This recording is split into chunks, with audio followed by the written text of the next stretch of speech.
Welcome back to BT Vancouver on this Thursday morning. We're going to be talking about tackling racism right now. And a recent poll from the Angus Reid Institute in partnership with the University of Alberta found that 43% of Chinese Canadians have faced threats during COVID-19. To talk more about this, we're going to bring in Queenie Choo right now, the CEO of S.U.C.C.E.S.S. Welcome to BT this morning. Good morning. Thank you for having me. Yeah, so there's some disturbing info in regards to this latest poll, Queenie. When it comes to Asian Canadians, specifically Chinese Canadians, adjusting their routine, what are some examples of what that would look like during the pandemic? Well, both the Asian men and women, old and young, are affected. And the fear is that they could be physically assaulted, verbally harassed, or treated very poorly on their heritage. So you may have seen some people who actually avoiding, the crowds and go to the supermarket only in some of the Asian supermarket, or they're afraid of even going to the public transit because for fear of being assaulted or verbally abused.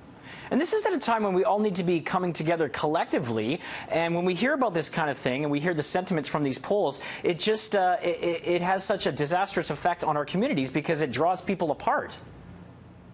Absolutely. And I think this is just the tip of the iceberg with the poll, and really speak to the fact that we need more data to have a deeper understanding of the subject matter and what kind of plan of actions should be taken place immediately.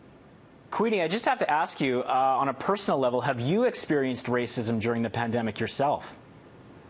Well, we got some emails from an unknown source blaming, Asian people with Asian heritage of bringing the coronavirus to Canada. We heard that, not even just on the email, but it's also on the media. So this is very appalling and concerning and upsetting. And when we look specifically at the Asian community in Canada, do you feel like this kind of racism and these kind of stereotypes existed before the pandemic now, and they're just getting even more highlighted now? Absolutely. Before the COVID-19, racism has been, surfacing. But with the COVID-19, when our lives are affected by the virus, it even exacerbated the whole racism situation. And as we look to the future and what we can do about this and being proactive, how can we as community members make Canadians of Asian descent feel welcome in our own communities? I think it reflects the need for standardized education in our school system so that multiculturalism awareness is being taught and designed for greater inclusive classrooms. Racism is a learned behavior, and it can be unlearned.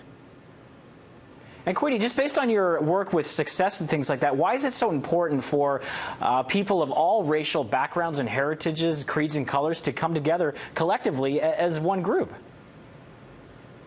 Because fundamentally, we are all Canadians. We are no less than anybody else.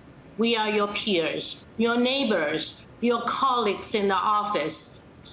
And we embrace the values of diversity and being inclusive. So this is important values for all Canadians, and this is an asset. We build our country because our diversity, and also we bring the values and also the importance of being together. Well, that's really well said, and we'll leave it there for time. We thank you so much for yours today. Thank you very much for your time. All right, you have a great day. That's Queenie Choo, CEO of S.U.C.C.E.S.S. Coming up in entertainment headlines.